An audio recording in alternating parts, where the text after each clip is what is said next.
ايش وينك لهلا؟ لك كل اللي غبتن عن البلد يومين، لك الشارع كله متغير، ما كنت اعرف كيف اوصل. طالع شي 5 براج جداد. معك حق، من وقت ما بلشوا اعادة اعمار وخرائط جوجل ما عم بتلحق تحدث. لك فظيع شعبنا شو بيحب التغيير. لك نعيمان، لك الله ينعم عليك، بس كأنك ما خففت لي كتير، يعني كأنه ما تغير شي. الله يسامحك، صار لي زمان ما سمعت هاي الجملة، اشتقنا لها. تعال رح خف لك كمان. يا ابو السين، ليش هيك قاعد لحالك؟ ليش متضايق؟ لك يا زلمة انا هيك زلمة روتيني، ما بحب شي يتغير. معك حق، بهالبلد ما ضل شي على حاله. ايه طبعا، عندك الطرقات صارت ما فيها ولا جورة، الأبنية أقل بناء 50 طابق، لك حتى الإنترنت السرعة أقل السرعة 1 جيجا. كتير سريع، ما عاد حدا لحقه. هذا غير، عد على إيدك الزبالة ما عاد كبوها بالأرض.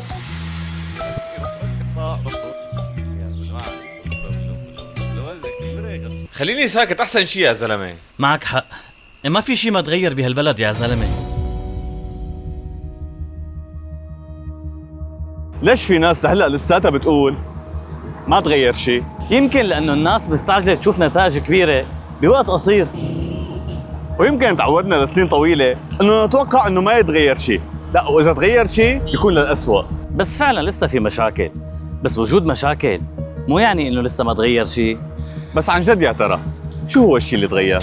يعني هو كيف ما تغير شيء؟ كل شيء تغير. أنا واحد من الناس كنت برا البلد محروم من الرجعة على البلد بسبب النظام البائد. بعد ما تحررت الحمد لله قدرنا نرجع، قدرنا نشوف أهلنا. المعتقلين اللي طلعوا يعني هي لحالها، هي بكفي هيك لحالها، وباقي القصص اللي رح نذكرهم بكفي تانية. يعني على أقلها أنت صرت تقدر تحكي اللي بدك إياه وما حدا بيوقفك بيقول لك شو عم تقول. وحتى على قصة المظاهرات يلي صارت حتى من فترة بالصالحية، العالم كله رجعت على بيوتها وما حدا صار له شيء، ولا حدا قال له إنه ليش عملت وليش ما عملت. هلا للأمانة يعني بحكم إني قاعد عم بطلع وأنزل على البلد كل 2-3 عم لاقي في شيء صار جديد. كنت أمرق بهذا الشارع ما لاقي فيه شيء، على فرض المثال كنظام أرصفة ما كان حدا يهتم فيهم، ما كان حدا يعتني بهاي التفاصيل. عندك كمان المي كمان لقيت في تحسن كتير كبير. سابقا كنت لما قبل ما نسافر بدك تمرق من عند حاجز تقصف ركبك من الرعبة. هلا بتمرق من على الحاجز بكل بسمة، بكل احترام، بحاكيك بكلمة بس دولار كانت توديك ورا الشمس. هلا عادي الناس عم تتداول وتاخذ وتعطي، غير الأجانب والسياح اللي صاروا يجوا، غير الاستثمارات. عموما أكيد كتير شغلات تغيرت.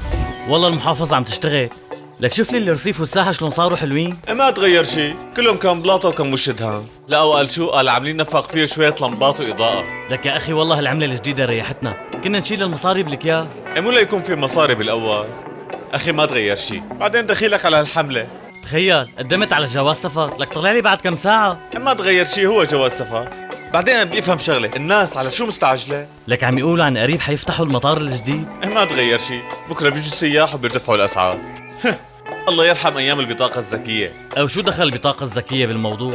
ما بعرف، بس مهم ما تغير شي. التغيير الحقيقي ما بيصير بيوم وليلة. ما في بلد بالعالم انتقلت من مرحلة صعبة لمرحلة أفضل خلال فترة قصيرة. وجود مشاكل اليوم شي طبيعي، بس الطبيعي كمان إنه نعترف بكل خطوة إيجابية عم بتصير. بعدين تعال هون، كيف ما تغير شيء والبلد خلصت من حكم النظام البائد بعد سنوات طويلة؟ كيف ما تغير شي وآلاف المعتقلين رجعوا لحضن عائلاتهم؟ كيف ما تغير شيء وكثير من المغتربين رجعوا على بلدهم بعد سنين من التهجير؟ كيف ما تغير شي والأمل بلش يرجع عند الناس بعد ما كانوا فاقدينه؟